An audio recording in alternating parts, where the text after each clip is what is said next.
क्या आप उनसे भरोसा चाहते हैं जो कहते हैं कि आपको बेघर नहीं होने देंगे?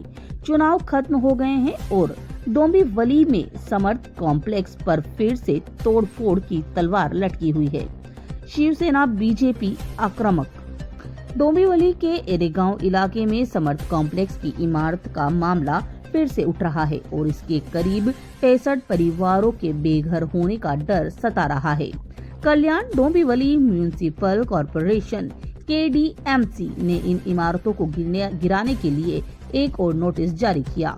बताया गया है कि यह कार्यवाही कोर्ट के आदेश के अनुसार की जाएगी। चुनाव से पहले सत्ताधारी नेताओं ने भरोसा दिलाया था कि वे आपको बेघर नहीं होने देंगे। हालांकि चुनाव खत्म होते ही कार्यवाही का सिलसिला फिर से शुरू होने से रहवासियों में कड़ी नाराजगी व्याप्त है। क्या यह भरोसा सिर्फ चुनाव के लिए था? यह सवाल नागरिकों ने भी उठाया। इस कार्यवाही से करीब 6,500 रहवासी मानसिक तनाव में हैं। रहवासियों ने सवाल उठाया, अब हम कहां जाएं? उन्होंने घर खरीदने में अपनी पूरी जिंदगी की पूंजी लगा दी। घर खरीदते समय यह जानकारी नहीं दी गई कि बिल्डिंग बिना इजाजत की है।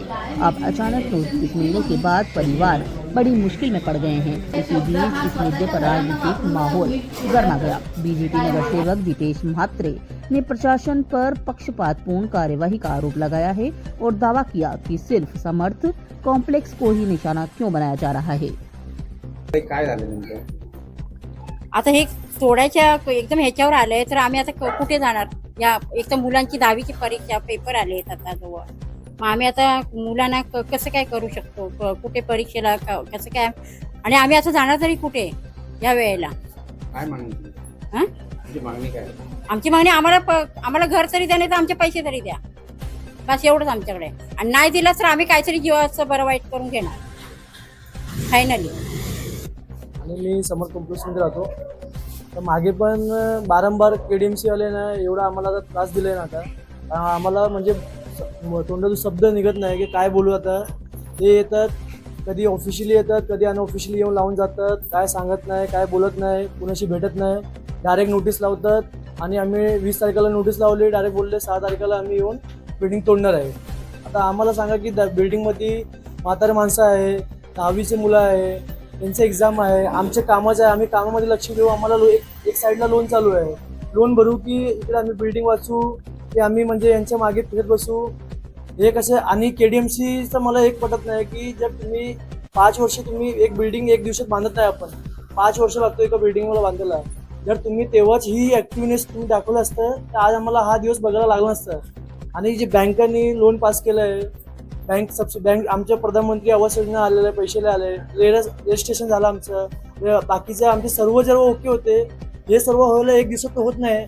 आणि हे सर्व झाल्यानंतर पण आम्हाला 65 वाला आश्वासन दिलं आहे मुख्यमंत्री साहेबांनी की तुमच्या बिल्डिंगला हात लावू देणार नाही, कुणीच येणार नाही तुमच्याकडे. तरी पण KDMC का ऐकत नाही मला काय समजत नाही यांचं. मुख्यमंत्री साहेबांनी आश्वासन दिलं आहे, मुख्यमंत्री साहेबांनी आश्वासन दिलं आहे, नंतर एकनाथ शिंदे साहेबांनी आश्वासन दिलं आहे. रहिवाशांनी काय करायचं? काय ठरलं? आमचं भूमिका एकच आहे, आम्हाला फायनान्शियल प्रोटेक्शन पाहिजे. एक तर आमचे घर भेटलं पाहिजे, एक तर जे आमचे पैसे आहे ते आम्हाला परत कटवा. तुम्हाला काय करायचं आम्हाला बिल्डिंग काय घेणं नाही. एक तर पैसे पाहिजे, एक तर आमचे घर भेटले पाहिजे. आपलं एवढंच आहे. आम्ही सर्वांशी चर्चा केलेली आहे. आयुक्तांना आम्ही निवेदन दिलेलं आहे. आयुक्त याच्यावर विचारपूर्वक विचार करतील आणि मग तो निर्णय आम्हाला कळवतील. नाही, आश्वासन असं नाही, पण कुठल्या चांगल्या प्रकारे चर्चा झाली, सकारात्मक चर्चा झाली. सर्व नागरिक आमच्या समर्थ सोसायटीचे सर्व सदस्य होते, आम्ही सर्व होते. चांगल्या प्रकारे चर्चा झालेली आहे आणि मग आम्हाला ते सकारात्मक चर्चा झाली एवढंच तुम्हाला सांगू इच्छितो. पण या इमारती कशाही करून आपण सर्वांनी क्लस्टरमध्ये जावं अशी शासनाची इच्छा आहे. शासन पण यांच्या पाठीशी आहे आणि सर्वच पक्षाचे लोकही त्यांच्या पाठीशी आहेत. कारण हे लोक बेघर होता कामा नये एवढंच आपण सर्वांनी काळजी घेतली पाहिजे. डोंबिवलीमध्ये असलेले आयरे गावामध्ये समर्थ बिल्डिंग इमारतीला अनधिकृत बिल्डिंग तोडण्यासाठी महापालिकेने नोटीस दिलेली आहे. आणि मग त्या संदर्भात सर्व सोसायटीचे सदस्य काल महाराष्ट्र राज्याचे उपमुख्यमंत्री सन्माननीय एकनाथजी शिंदे साहेब यांच्या कानावर ही गोष्ट गेल्यानंतर एकनाथजी शिंदे साहेबांनी आयुक्तांशी चर्चा केली की या ज्या इमारती आहेत त्या इमारती मध्ये राहणारे रहिवासी कुठेही विस्थापित होऊ नये आणि मग त्या लोकांना क्लस्टरमध्ये सामावून घेतलं पाहिजे. त्यासाठी आपण सर्वजण प्रयत्न करत आहोत, शासन प्रयत्न करत आहे. अनेक शासनाच्या माध्यमातून बैठकही झालेल्या आहेत आणि मग त्या अनुषंगाने उपमुख्यमंत्री सन्माननीय एकनाथजी शिंदे साहेबांनी आयुक्तांशी चर्चा केली आणि मग त्यांचा निरोप आल्यामुळे आम्ही सर्व समर्थ सोसायटीचे सदस्य आणि मी आमचे पदाधिकारी राजेश कदमजी, सागरजी जयदे आणि सर्व आम्ही आयुक्तांशी चर्चा केली की कुठल्या हालतमध्ये त्या इमारतीला इजा पोचू नये. कारण 5 ते 6 वर्ष झाली ते लोक तिथे राहतात आणि एक स्वतःची पुंजी जमा करून बँकेतनं लोन काढून थोडे पैसे जमा करून त्या इमारतीमध्ये घरं घेतलेली होती आणि त्यांना कुठल्या माहिती नव्हतं की ती बिल्डिंग अनलिगल आहे किंवा काही आहे.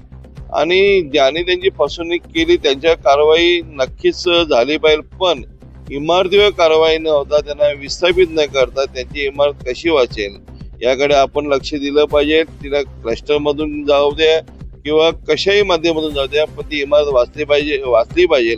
या अनुषंगाने आम्ही सर्वजण आयुक्तांना भेटीसाठी आलो होतो आणि निवेदन देण्यासाठी आलो होतो. तर ज्या पद्धतीने आपण पाहिलं की सर काय सांगा 65 इमारतींमधली समर्थ कॉम्प्लेक्स या इमारतीला पुन्हा एकदा महापालिकेच्या अधिकाऱ्यांकडून नोटीस देण्यात आली आहे. महाराष्ट्राचे लाडके मुख्यमंत्री देवेंद्र फडणवीस साहेब व त्याचबरोबर आमचे महाराष्ट्राचे प्रदेश अध्यक्ष रवींद्र चव्हाण साहेब यांनी या सर्व लोकांना आश्वस्त केलं होतं की आम्ही कुठल्याही बिल्डिंगवरती कारवाई करणार नाही आणि कारवाई होऊन देणार नाही, कारण या लोकांची फसवणूक झालेली आहे. तरी पण जाणून बुजून काही दुसऱ्या बिल्डरांना, इमारतींना वाचवण्यासाठी काही अधिकारी जाणून बुजून समर्थ कॉम्प्लेक्स या सोसायटीला जाणून बुजून नोटीस काढत आहेत. कोर्टामध्ये मल्हार हाईट्सच्या नावाने एका इमारतीचं प्रकरण सुरू आहे. त्याच्यामध्ये कोर्टाचे काही आदेश झालेले आहेत. त्या आदेशाची आधार घेऊन जाणून बुजून समर्थ कॉम्प्लेक्सवर कारवाई करण्याचं काम काही अधिकाऱ्यांकडून होत आहे. माझी प्रशासनाला विनंती आहे की आपण या सगळ्या विषयामध्ये योग्य ती माहिती घेऊनच कारवाई करा. चुकीच्या पद्धतीने जर कारवाई केली तर प्रशासनाला याचे परिणाम भोगावे लागतील. आणि माझी त्यांना विनंती आहे की ज्या इमारतींसाठी आम्ही कोर्टामध्ये आहे, त्यानंतर 65 इमारतींचा विषय विधानसभेमध्ये देखील आहे, अशा लोकांच्या फसवणूक झालेल्या इमारतींवरती कोणतीही कारवाई सध्या तरी होऊ नये अशी माझी त्यांना विनंती आहे.